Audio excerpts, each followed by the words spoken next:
Okay, hey everyone, how you guys doing? So today is the 25th of August 2020, and I wanted to I have started a journey of my journey to conception and hopefully pregnancy and hopefully, you know. So if you're new to the channel, my name is Gabby, and I've had multiple early miscarriages, first trimester miscarriages. I've had 3 to be specific, and yeah, so I'm being very proactive this time. I have been just, you know, making sure that it goes as well as possible, because the other times the pregnancies have come without, not necessarily pre-planning, but without pre-consultations with doctors, because no one was really taking it seriously. Well, except for the 3rd one, but the first 2 no one really took seriously because they happened so far apart with each other. It wasn't actually expected, and then when the 3rd one happened, it was, yeah.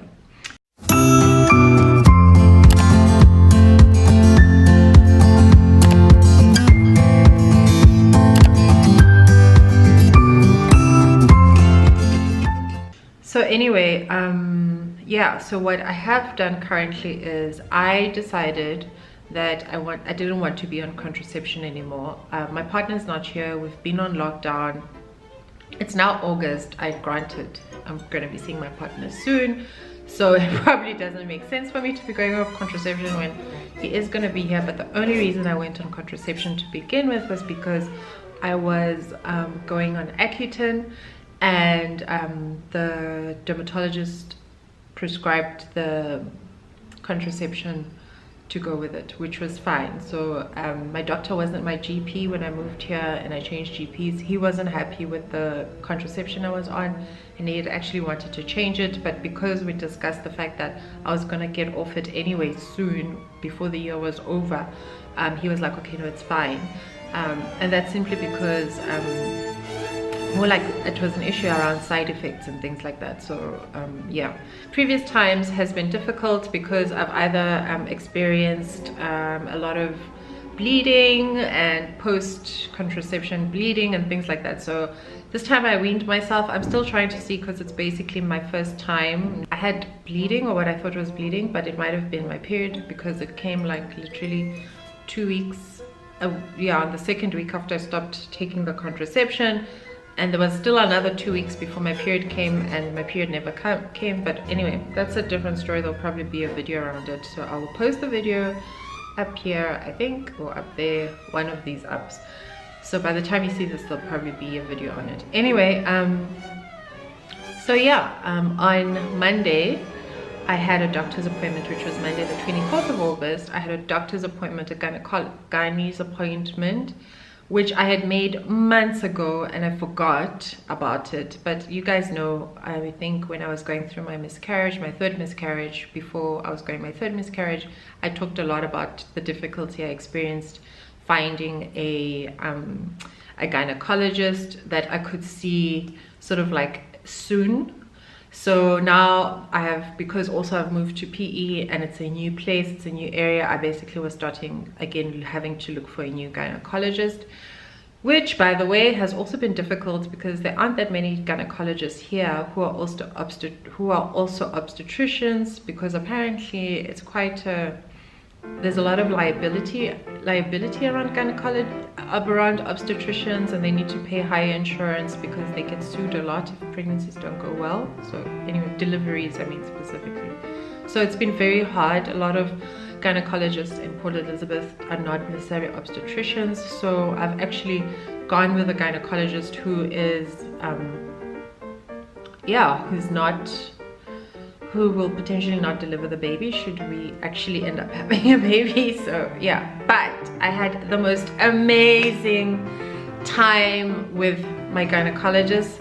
No, it wasn't a party, it was very much a business thing, but for the first time, maybe it's just me, maybe it's wanting to feel like I'm like I matter or what has happened to me does matter, but for the first time a doctor actually said you having 3 early miscarriages is not normal, because everyone's been saying no, it's fine, it happens, and for the first time I met a doctor who said it is a problem, it is something that we're going to need to figure out, and she's actually taken it upon herself to actually get me done into tests and things like that. So I've got hectic tests coming up.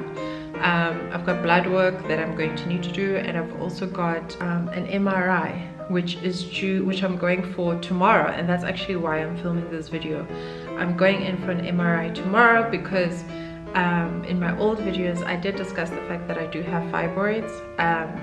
All the doctors before had said that my fibroids were small and that they were not necessarily something to worry about, and that, you know, people still carry okay full term with fibroids and things like that. So but she found a fibroid that has water in it, and it's supposed to, fibroids are firm, it's like tissue, but mine has water in it. So that's why she's taking me for an MRI, because it's not what it's supposed to be. So she wants to see exactly what is inside and what's causing it, and then we're going to take it from there. I've got blood work coming up, and then we're going to be good. The good news, however, is what she told me is that I have good eggs. So of the 99 problems I got, eggs ain't one of them. Got me some eggs, because if you don't know, I am 38. Am I going to be 39 come November? And yeah, if you go to the doctors, any female reproductive health doctor will tell you, oh my god, you are so old, you missed the boat, how could you wait so long, no, you're gonna have. So but yeah, she said actually your ovaries still have a good amount of eggs. Obviously it's quality and quantity, so I have quantity, we don't know about the quality yet, but the quantity is there. So hopefully quantity is a sort of descriptor to the quality, because I'm like, well, if there's a lot of them, there's probably more good ones than bad ones. So that's what I'm hoping. Yeah, so that's what's happening. I don't know if I'll be able to film the MRI, because as you know, MRIs, well, I don't know if you know, but you can't take anything metal in there. You literally go in like metalless. You can't, luckily I don't have any fillings or things like that, so you can't take in any metal with you into an MRI room, because it's like basically a big magnet that you get put into. So I don't know if I'll be able to film, because also my partner's not here. Like I said, I had forgotten completely about this appointment because I made it months ago, and I probably kept it because at the time I made it like, oh, you know, I'll see the doctor whenever, but then Corona, I think I made it before Corona, like that's how, yeah, I think I made it before the shutdown, because I didn't call any gynecologist during the shutdown. I was locked up in my house. So my partner's not here, so it wasn't really planned. It wasn't planned at all. And yeah, so yeah, I'm gonna let you guys know tomorrow how it went. And then I'm probably not gonna see the doctor tomorrow because I'm just going in for the MRI, and then she will call me for our next appointment.